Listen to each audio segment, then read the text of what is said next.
Hey everybody, welcome back to my channel. Thanks for joining me here. As you may have heard me say from another video, if you've watched any of them before, this is a channel for relatively easy, at least I think so, sort of beginner cello lessons, guitar lessons. Maybe we'll get a little more advanced as we go along. If you have any comments or questions, please leave them in the comment section. I'm more than happy to get back to you. If you find the videos helpful in developing your playing at all, then I'm thrilled. Like the video, subscribe to the channel if it's helpful for you. Okay, let's get going here. This is going to be a finger picking lesson. I've put together a nice sounding little chord progression to work on a basic right hand finger picking style. Okay, I'm going to play it through once and then we'll go through it chord by chord and looking at what the right hand needs to do. Okay, here it is.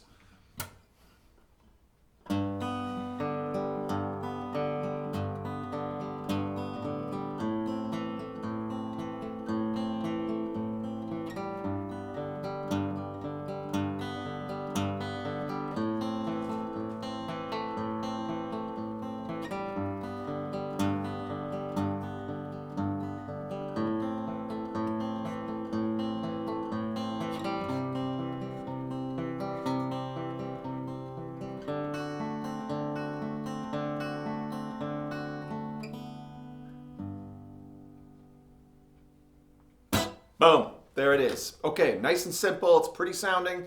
Let's walk through it. Okay, so we're starting out with a very simple version of a G chord. Now, if what you're used to doing in your playing is strumming full chords, then you're used to having to hold down every note of that typical chord shape. You know, the shapes that we see in all of our chord books. With finger picking, with fingerstyle playing, whether it's classical or jazz or country picking or what have you, we don't have to hold down every note. We just need to hold down what we need. Now, sometimes we need them all, but sometimes we don't. And then we have other fingers free for like fancy guitar noodly stuff later on that we can add in when we're all fancy. Okay, so for our G, it's nice and simple. We take our third finger. You could use any finger really, but I think the third finger is the most technically sound, logical finger to use. So we put that third finger down on the third fret on string 6. It doesn't have to be standing up perfectly. It can be touching the 5th string because we're not even going to use that string. We're skipping over it. Okay, that's our entire G chord because that's all we need. All right, now what's the right hand doing? Your thumb is going to be your timekeeper. It's going to be playing the bass notes and it's going to be landing on the beat. So that's how we'll be counting. We'll be going thumb plucking string 6, hopping over string 5, and playing string 4, back and forth. An alternating bass pattern.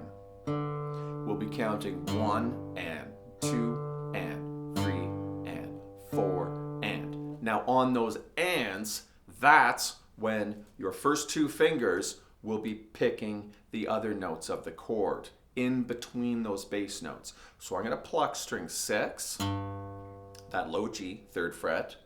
Then on the and of that beat, I'm going to be taking my middle finger and I'm going to be plucking up on the open B string, string number 2. Then my thumb skips to the D string as we talked about before. And my index finger is going to play string 3.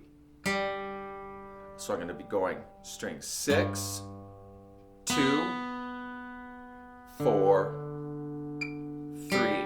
I'm going from outside strings to inside strings. Okay, some people call this inside, outside in playing, where we're moving in towards the middle of the strings on every chord. Okay, now that doesn't describe all fingerstyle playing. It's infinite. There's tons of variations and it goes on and on.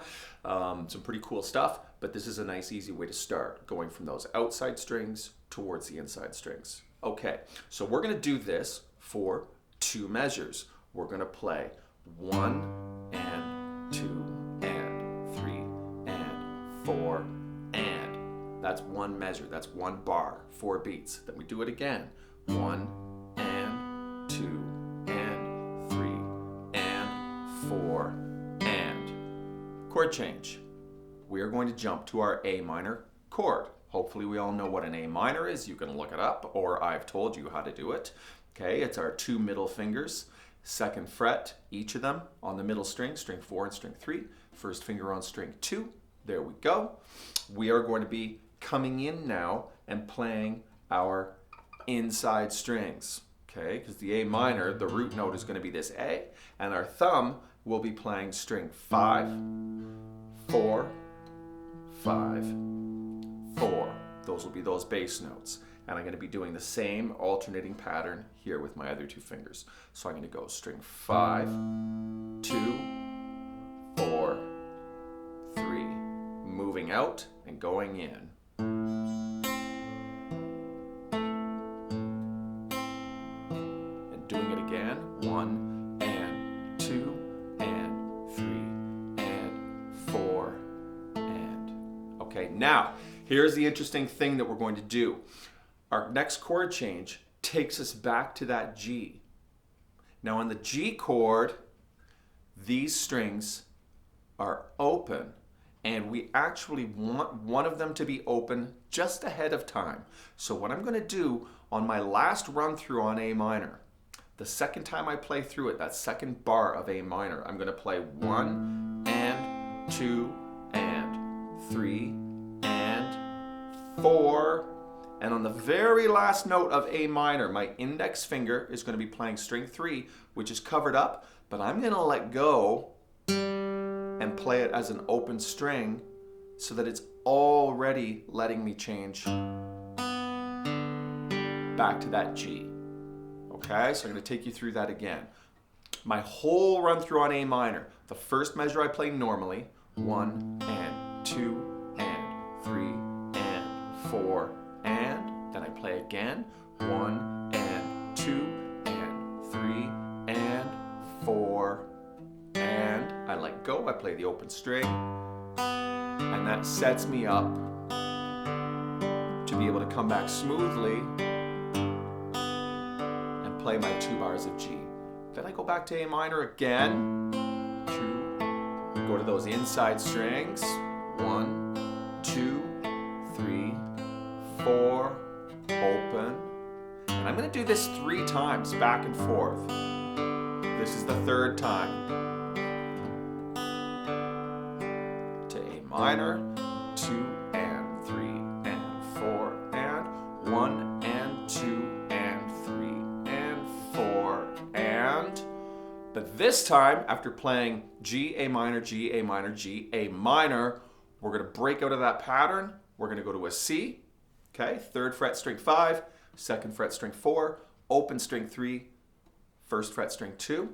I'm playing my inside strings again like I did on that A minor chord, and I'm going string 5, my middle finger plays string 2, my 2nd bass note, the D string, my index comes in and plays that 3rd string.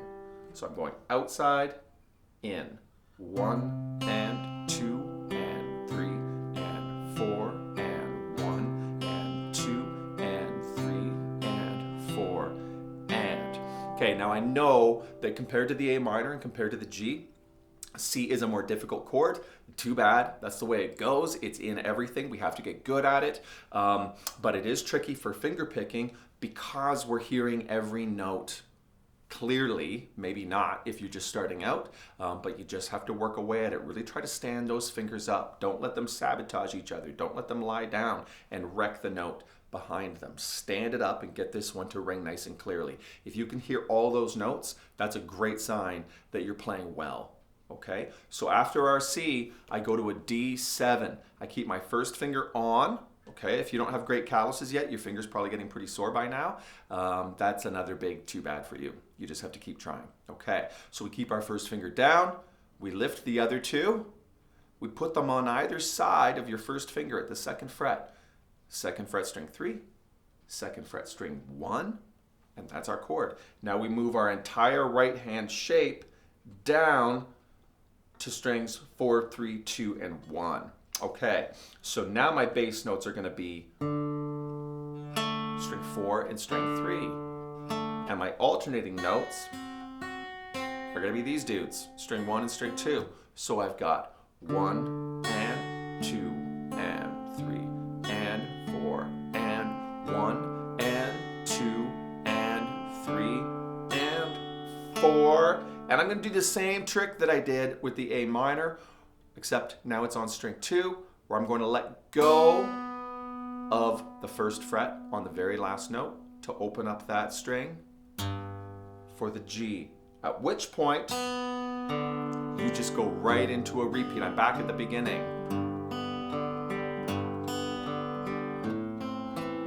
I'll run through the whole thing here one more time for you.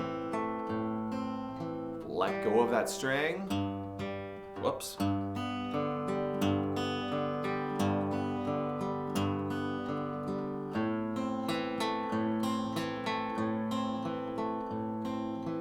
Let go.